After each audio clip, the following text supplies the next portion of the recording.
Let me tell you about a boy named Jonah Prescott, and about a fall morning in 2003, when the folks up and down Laurel Run in Tucker County, West Virginia, first started to wonder if the Prescott boy had lost his good sense. It was the first hard cold of October, the kind of morning when the ridges are the color of rust and old copper, and the fog sits so low along the creek that you can't see your own boots until you're standing in them. Jonah was 16, thin as a fence rail, and he was loading what looked to every reasonable person like a pile of rotten firewood into the bed of his grandfather's beat-up green Chevy pickup.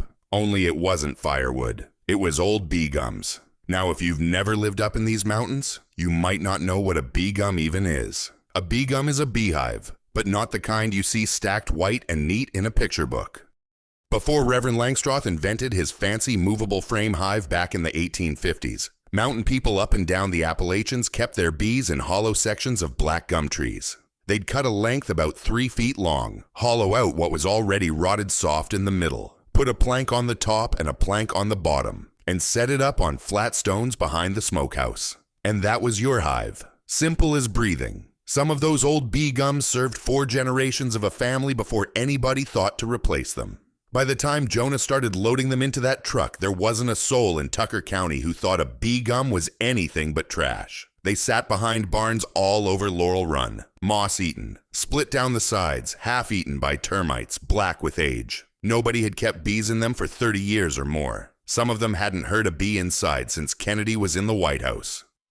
Jonah asked 8 different farms in that first week if he could take theirs away. Every single one said yes without so much as blinking. Old Clyde Abercrombie, up on Cheat Fork, actually laughed out loud when Jonah rolled up his gravel drive. "Take 'em, boy," Clyde said. "Long as you don't burn 'em where the smoke drifts back on my fence line. I don't give a good damn what you do with 'em." He handed over 3, and one fell apart in Jonah's hands before he could get it to the truck. By the time the first snow dusted the top of Bald Knob that November, Jonah had close to 20 of them stacked in careful rows behind his family's old chicken shed. Not thrown in a pile, stacked, sorted. Some of them propped up on cinder blocks with rags stuffed in the cracks like he was trying to keep something warm inside a thing that had been empty for decades. And that, more than anything, was what got the neighbors talking. Because a boy hauling junk to burn is one thing. A boy arranging junk like it was worth something is another thing altogether. Now here's what you need to understand about Tucker County in those years. It sat about 90 miles from the nearest 4-lane highway, tucked between the ridges of the Alleghenies where the roads still switch back on themselves 5 and 6 times climbing out of the hollows. The coal work had gone away in the 70s, and most families scraped by on a mix of small farming, a little timber, some seasonal work at the ski resort over at Canaan Valley, and whatever else the good Lord sent that particular month. The Prescott place was 6 acres of hillside pasture and creek bottom on Laurel Run, running back up against a stand of second-growth oak and poplar. Nothing to brag on. The kind of place a family holds on to because their people are buried a quarter mile up the ridge. Jonah's father, Owen, had died the year before, black lung finally catching him at 47. It was one of those slow deaths that a mining town gets used to, but a son never really does. Since then, Jonah had been living with his mother, Ruth, and his grandfather, Silas, doing his share of the chores before the school bus came grinding up the gravel each morning and after it dropped him back off. He wasn't the kind of boy anybody had ever singled out. Quiet, watchful, the sort of teenager who'd rather sit on a fence post and study how a barn swallow banked over the pond than talk about last night's football game. His grades were passing. His attendance was fine. Nothing about him pointed the way toward what was coming. His mother asked him about it one evening at the kitchen table, right around Thanksgiving. She'd fried up country ham and made cornbread in the black iron skillet the way her mother taught her. And she waited until Jonah had cleaned his plate before she leaned back and said, "Son, what in the world are you doing with a shed full of rotten bee gums?" Jonah chewed a while, thinking. Then he said, "I'm still working it out, Mama." She waited for more. There wasn't any more. Silas, sitting at the head of the table with his coffee cup in both hands, watched the boy for a long moment and said nothing. That was the sum total of what anyone in the family knew for a long time. He'd made up his mind about something, and telling people about it wasn't going to make it any truer. And that's how a story like this one always starts. Not with a plan anybody could describe, not with a boast, just with a boy loading things nobody else wanted, and a whole valley wondering what on earth he thought he was doing. A bee gum, as they were called throughout Appalachia from the 1700s well into the 20th century, was almost always made from the black tupelo tree, also called the black gum or sour gum. Mountain families favored it because its heartwood tended to rot out cleanly while the outer wood stayed sound, giving you a natural hollow log with strong walls. Bees didn't produce as much honey in bee gums as they do in modern movable frame hives, but the honey they made was reputed to have a deeper, darker character, tied to the wildflowers and sourwood trees of the mountains themselves. When commercial beekeeping spread west, the humble bee gum was left behind and largely forgotten. Part 2.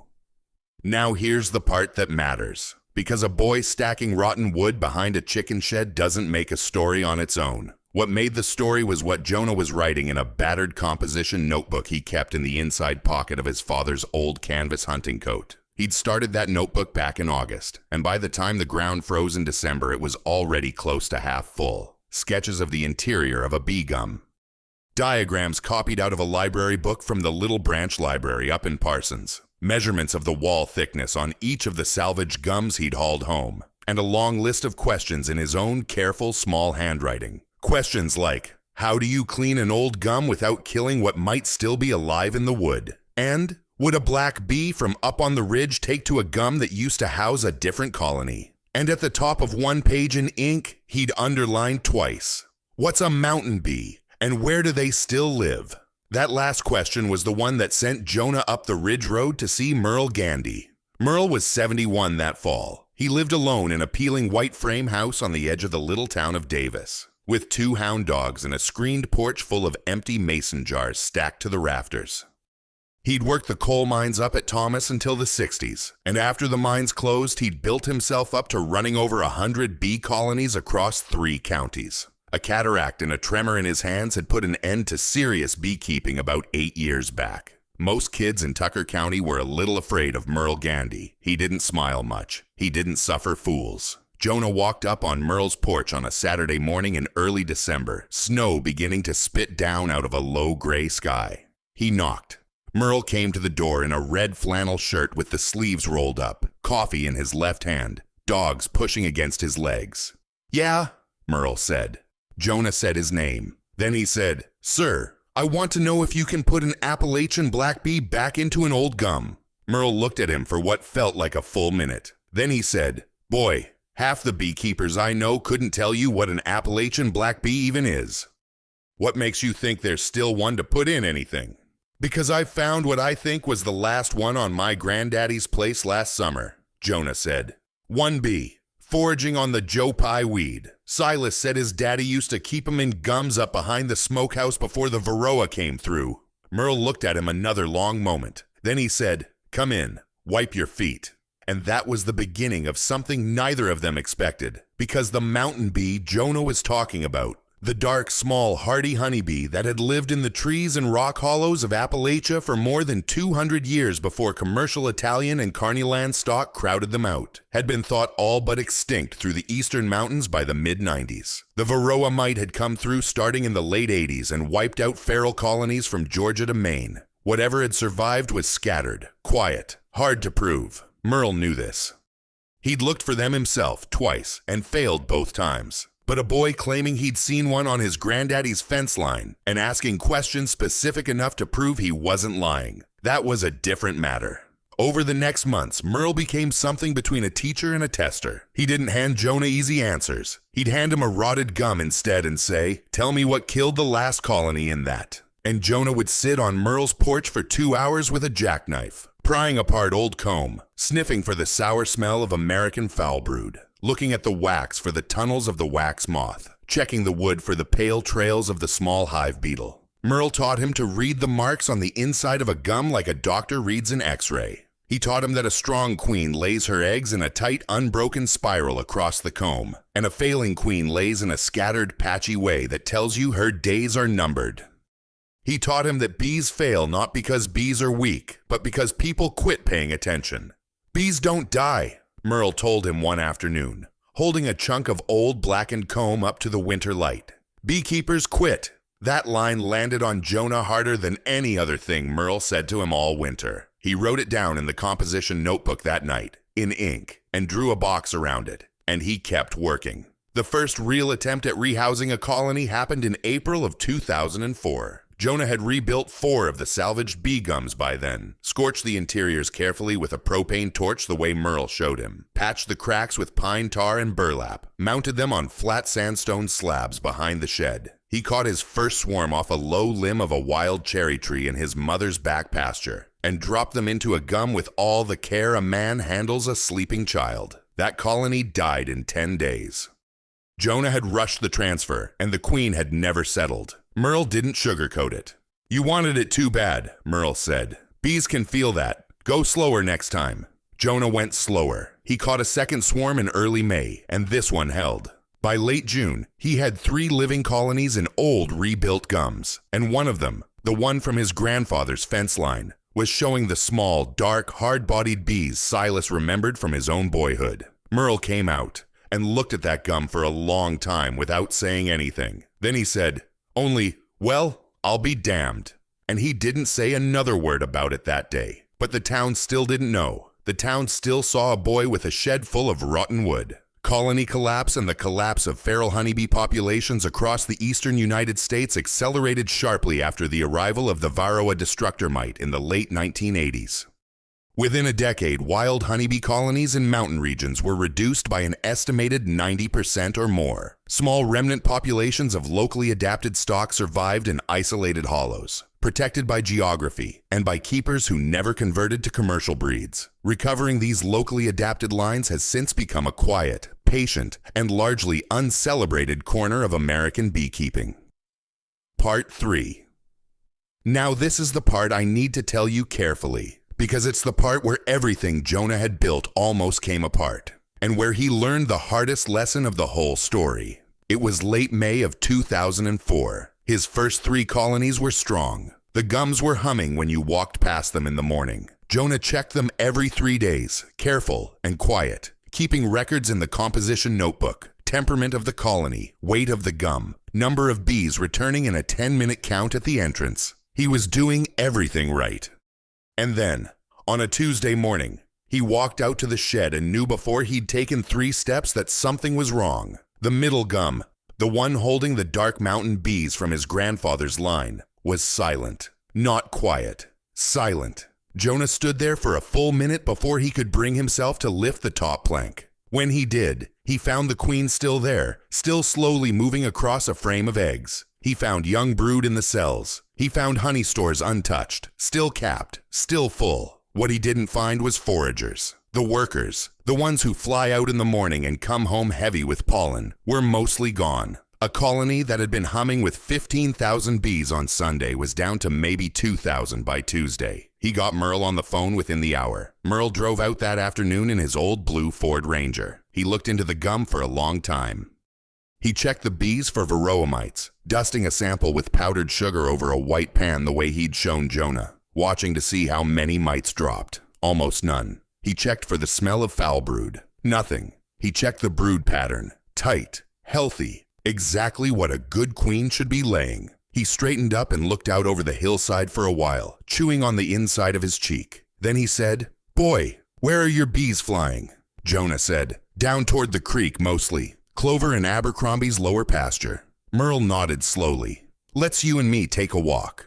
They walked down the ridge to the edge of Clyde Abercrombie's lower pasture. And there, along the fence line where the white clover had been blooming thick 2 weeks earlier, they found the clover wilted brown, curled up like it had been scorched from underneath. Merle bent down, pulled up a stalk, sniffed it, and said, "Somebody sprayed 2-3 days ago. Probably one of those broad-spectrum herbicides with an insecticide mixed in." Jonah felt his stomach drop. Clyde hadn't done it himself. It turned out that a new owner up on the neighboring parcel, a man from Morgantown who had bought his acreage for a weekend cabin and hated the look of thistles, had walked the property line with a backpack sprayer the previous Friday. He didn't know the flowers he was killing had bees on them. He'd never thought about bees at all. Merle looked at Jonah across the wilted clover and said something Jonah remembered all his life. "This is what people mean when they say bees are the canary in the coal mine." You can do everything right inside your own hive and still lose it because of what somebody else did half a mile away. Beekeeping isn't just what happens inside the gum. It's what happens across the whole hillside. You understand? Jonah understood. He didn't cry over it.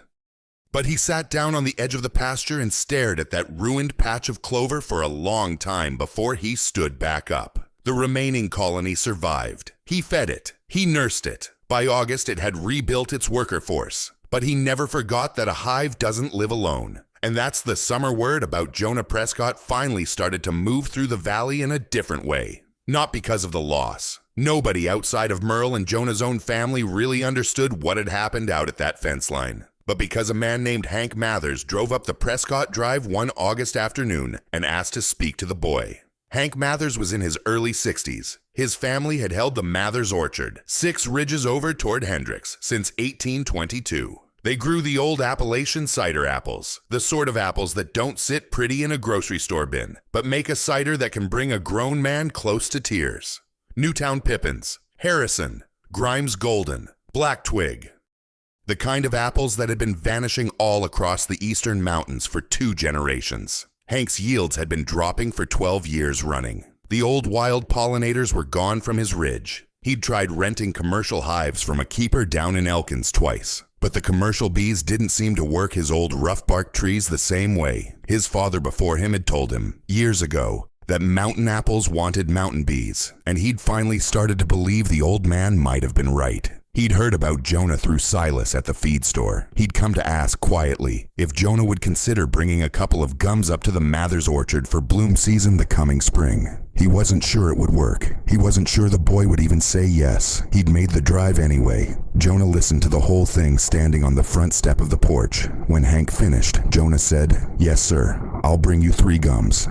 Second week of April, if the bloom holds. And Hank Mathers nodded once, said thank you, and drove away. And that was the moment, more than any other, when the thing Jonah had been building all along stopped being a mystery and started being a purpose. He hadn't set out to keep bees. He'd set out to bring back a bee, and to bring back what a bee makes possible. And now somebody in the valley needed exactly that. Somebody was asking. The old cider apple varieties of the Appalachian Mountains, including cultivars like the Harrison, the Newtown Pippin, and the Grimes Golden, were once the foundation of a thriving American cider industry that all but disappeared during Prohibition. Many of those varieties survived only because a handful of small orchards refused to graft over to commercial dessert apples. Their pollination needs, tied to the timing of mountain wildflowers and to the behavior of locally adapted bees, remain poorly documented, and their revival depends heavily on the quiet work of small keepers and small orchardists working together. Part 4. Winter came early that year. By the first week of November 2004, the ridges above Laurel Run were already dusted white. Jonah went through every gum one last time. He hefted each to feel the weight of the honey stores. He wrapped the outside walls in tar paper. He cut small upper openings so moisture inside could escape. He set mouse guards across the lower entrances. Then he stepped back, and there was nothing more to do. Just wait. If you've never kept bees through an Appalachian winter, you might not know what that waiting is like. Bees don't hibernate. They cluster together in a slow-moving ball inside the hive, vibrating their wing muscles to keep the queen at the center just above 90 degrees, eating their way through the honey they spent the summer laying up. A cluster that runs out of honey in February will starve within a week. And you can't help them once winter has come. You can only wait. Jonah walked out to the gums every 10 days or so, brushed the snow off the tops, and pressed his ear to the side of each one. When he heard that low, steady hum, he could breathe again. Some mornings the silence scared him more than any mistake he'd ever made. March came slow that year. On the first warm day, the 16th of March, when the temperature finally climbed above 50, Jonah walked out to the shed and pried up the top plank of the first gum. The colony was smaller than it had been in November. Winter had cost them, but the queen was there. And on the center frame she was already laying a fresh, tight ring of new eggs. Alive. Every one of his gums came through. Merle came out to see them the next afternoon, walked from gum to gum, listened to each one, and finally said, "Boy, in 50 years of keeping bees, I have never had a winter where I didn't lose one." He said it like he was passing a torch. That April, Jonah loaded 3 gums into the bed of the old green Chevy and drove them up over the ridge to Hank Mather's orchard. Hank helped him set them on flat stones at the edge of the highest apple block. The old cider trees were just beginning to open, small white blossoms with the faintest pink blush at the center, thousands of them. The whole hillside catching the smell on the wind. 6 weeks later, Hank Mather stood in that same block of orchard looking at branches so heavy with young fruit that he had to prop 3 of the older trees to keep the limbs from splitting. He hadn't seen a fruit set like it since his father was alive. But the moment I want to tell you about the most happened a few weeks after that.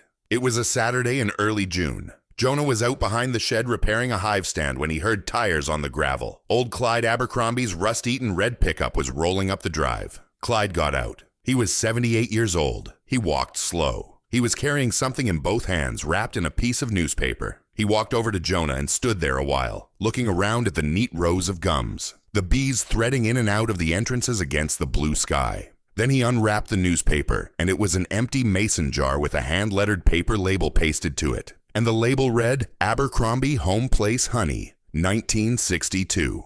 That was the last honey my daddy ever put up before his bees died, Clyde said. Kept the empty jar all these years. Don't rightly know why. He handed it to Jonah. Figured you might have a use for it. He didn't say another word. He got in his truck and drove away. Jonah stood there holding that jar for a long time. Then he walked back into the shed and set it on the workbench right next to his composition notebook. And that was the closest thing to an apology any man in Tucker County was ever going to hand him. And Jonah knew it. And it was more than enough. The valley didn't change overnight. It never does. But something in the way people talked about a bee gum started to shift. What used to be trash behind a barn started being something you asked about first. Boys and a couple of girls in the FFA chapter at the county high school started coming out on Saturdays to help Jonah rebuild gums, and he taught them the way Merle had taught him. By the following spring, he was running 26 colonies across 3 of the old family orchards. Merle Gandy passed away in the fall of 2006. His will left Jonah his old extractor, his smoker, his hive tool, and the 2 hives on his own porch. Nothing more was needed. Jonah is a grown man now. He still keeps that composition notebook. It's full up and there are 2 more like it on the shelf above his workbench. He still keeps the empty mason jar with the paper label from 1962 right beside them. And every May when the old cider apples up at the Mather's orchard come into bloom and the hum of his bees fills the mountain air, somebody in the valley remembers exactly why they used to doubt that boy and exactly why they don't anymore. I asked him once what he'd say to the 16-year-old kid stacking rotten gums behind a chicken shed if he could speak to him across all those years. Jonah thought about it a while. Then he said, "My granddaddy used to tell me, what's old ain't always dead. Sometimes it's just waiting for somebody to listen again." And down at the bottom edge of his shed, on a flat piece of sandstone Silas had set there before Jonah was born, sits the very first bee gum he ever rebuilt. It's still standing. It's still full. And in the warm afternoons of late summer, when the sourwood is running and the bees have brought in more than the colony can hold, a slow, dark, almost black honey seeps out from a crack near the bottom of the wood and runs down onto the stone. That's the picture I want to leave you with. Not the boy, just the gum, the honey, and the stone. Locally adapted honeybees, sometimes called survivor stock, are increasingly recognized as an important resource for regional beekeeping resilience. Unlike commercial breeds shipped in from long distances, they are attuned to the specific bloom cycles, winter conditions, and forage patterns of their home region. Efforts to identify, preserve, and propagate such populations depend almost entirely on small-scale keepers, willing to observe carefully, breed slowly, and accept that quiet stewardship of a place matters more than short-term production numbers.